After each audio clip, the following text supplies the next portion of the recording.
Hello. Hello. Um, Hello, Butterfly D. We are working on garden field. I am excited. Did I tell y'all I was excited already? Because I know I told y'all first, it was last week, we was going over our garden. I was excited then. I'm really excited now. Um, we have planted green beans so far. I have 7 students that have their green beans planted, okay? And also, we drew a tomato. And next, we're gonna do like a carrot because I want to show the children how these vegetables grow. Like I want to show them that carrots start off with a seed, but it actually grows under the ground, and you have to pull it up out of the ground. So we're gonna do a little carrot garden next. That's what we're doing next. But for right now, I'm going to read It's Our Garden. It's Our Garden. What do you think this book is gonna be about? Do you think it's gonna be about like children? Do you think it's gonna be about gardens? Or do you think, or or or what do you think? Do you think it's going to be a fun, lovely book, or what do you think it's going to be about? Just from looking at the picture of the front page of it, it's our garden.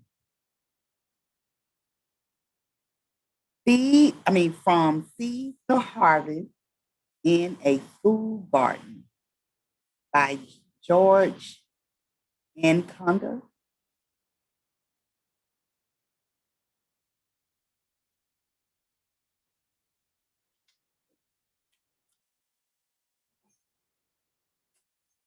The school bell sounds and the classroom explore with the noise of books closing, chairs sliding on the floor, and kids chattering.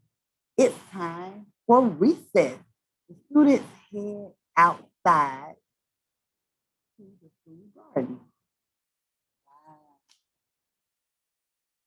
we have a school garden. Now we have a school garden, but it's not exactly like this. So we're gonna be doing things in it for the summertime. And look at this. Wow. But when you come to school, guys, you will be able to see a better picture. You'll be able to see better pictures because I will let you look at the book and actually read it for yourself. Mrs. McCarthy, the third grade teacher, dreamed of having a school garden. So this must be Miss McCarthy. She talked to the other teachers, the principal, and the parents, and they all worked together to make a garden come true. The garden is cared by Miss Sue, so she must be Mrs. Sue. So that must be Miss McCarthy, and that must be Miss. All right, Mrs. Sue, Miss Sue's husband will design the layout of the garden. College student Paul, Danielle, and Autumn, and Allie volunteered to guide the children in the garden project. Maybe we can get some parents to come up and help us with our garden. Do any of you parents have a green thumb? Y'all can come and help me. Tell your parents if they're not sitting by you guys. Students enter the garden, the roof, and arbor. It's spring, and there are lots of chores to be done, depending on the weather. Some classes are held in the open classroom, the garden, or the greenhouse. I would love to do a class in the greenhouse or by the garden outside. It'll be so nice and you'll have you can see the gardens and you can just look at a whole bunch of things. And then it's a different environment for you guys. In early spring, Mrs. Sue asked the students to make a book with pictures they cut out from seed catalogs. These are flowers, fruit, and vegetables that the students would like to grow. Later, later, she and the students will decide where to plant them. Now, in this book, some of these things we are planning on doing. So I don't know that they steal my ideas because I didn't steal their ideas. Okay, guys, I already had this plan. Okay, so we sharing. Every day, one student is asked to take a bucket of food scraps for lunch and snacks and dump it into the compost pile. Oh, okay. So I kind of see where they're going with this. The compost is to make up the solid dead plants and food scraps inside the pile. Red wiggle worms are busy to eat and turning these ingredients into calcium, which the students call food. Compost is mixed into the garden bed to provide food for seeds. Wow, guys, I even learned something. Well, I didn't learn anything new, but the way that they explained it, I like that because I didn't know that's what I was doing when I was a little girl, helping my grandma. Now I did know that we was using poop because we used to always get the poop from the cows and the horses and the farms, and we would have to grind it up with a shovel, and then we would do it just like this little pile these little kids are doing. Put it in a pile, and then we would have to go back and dig it out and put it all over my grandmother's flower bed, garden, and we'll put it in the garden where the vegetables that was that as well. Okay.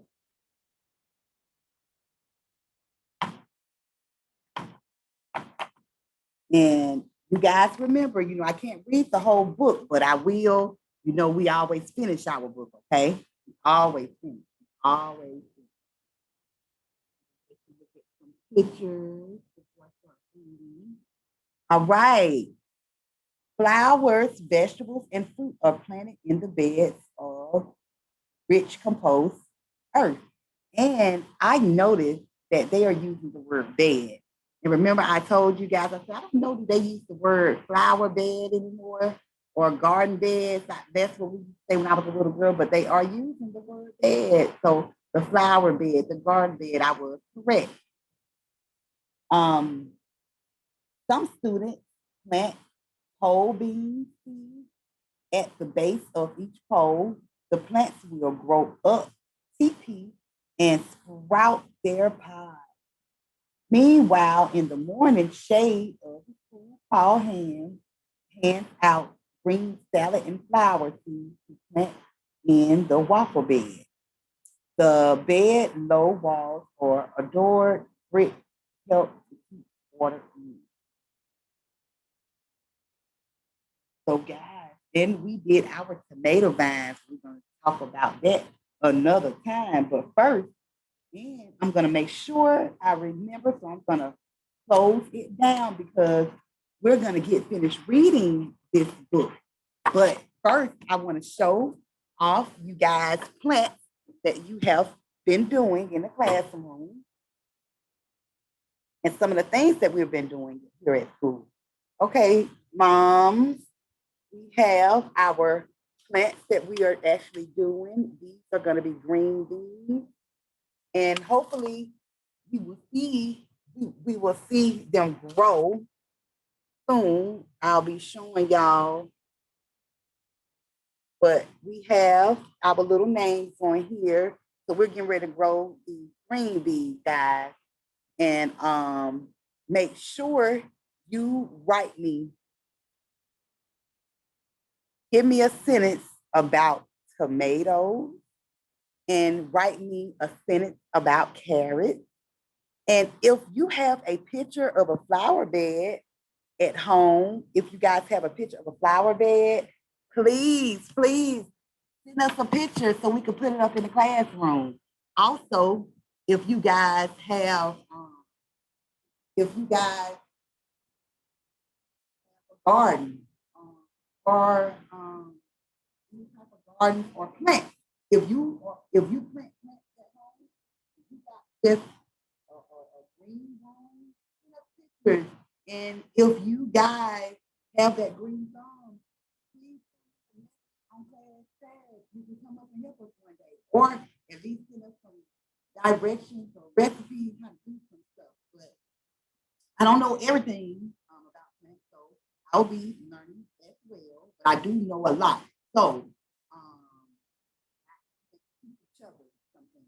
So what I was what I would like for you guys to do is, you take a picture of your garden, you can send it in, or you could draw me a picture of your garden.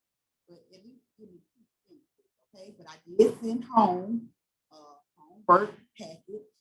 You guys got your homework package that I sent, and we are still working on addition, working on subtraction.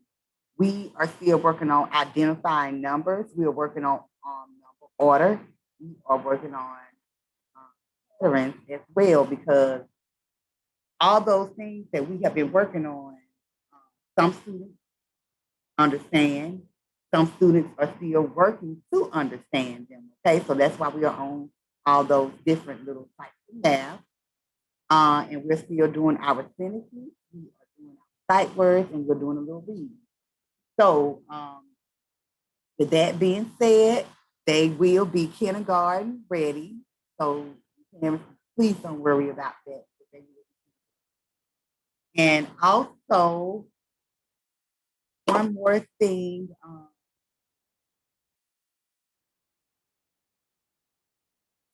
I completely forgot my thought. I hope you guys have a wonderful, happy Mother's Day weekend.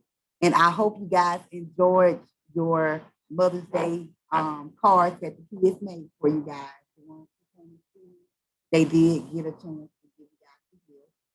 And thank you guys for all you do. Thank you for helping the kids with the work that I do send home. Thank you so much, because teamwork makes the dream work, guys. And we are working together. We are working together for the children.